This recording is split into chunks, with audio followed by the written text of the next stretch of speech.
À l'armée, il n'y a pas de régiment qui part plus que d'autres en opération extérieure. Et tu vas partir à peu près une fois par an, voire deux. On va rectifier quelques points qui sont super importants par rapport aux opérations extérieures pour que tu connaisses tout à ce sujet. J'étais officier dans l'armée de terre et je te partage tous les jours des conseils pour devenir militaire. Alors abonne-toi si tu veux t'engager. Puis si tu veux un programme, tu m'envoies un message.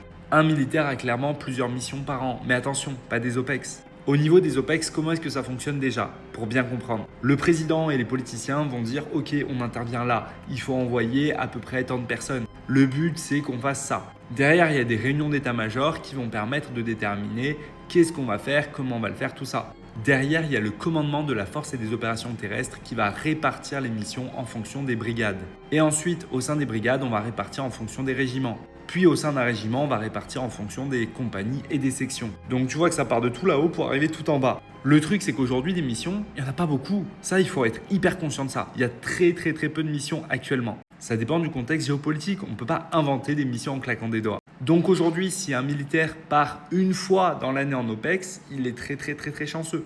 En général, ce sera plutôt tous les 2, 3, voire 4 ans. Et en 5 ans, le militaire moyen va peut-être faire 2 OPEX. Et ça dépend des spécialités. Il y a des spécialités qui partent beaucoup plus que d'autres.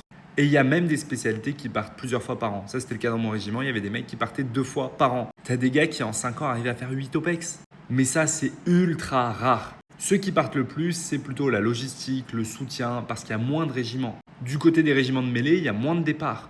Mais attention, on ne choisit pas juste un régiment pour partir en mission. On choisit avant tout un régiment parce qu'on aime le métier, qu'on s'y sent bien et que ce qu'on peut y faire nous plaît. Si tu as d'autres questions sur l'armée, pose-les en commentaire.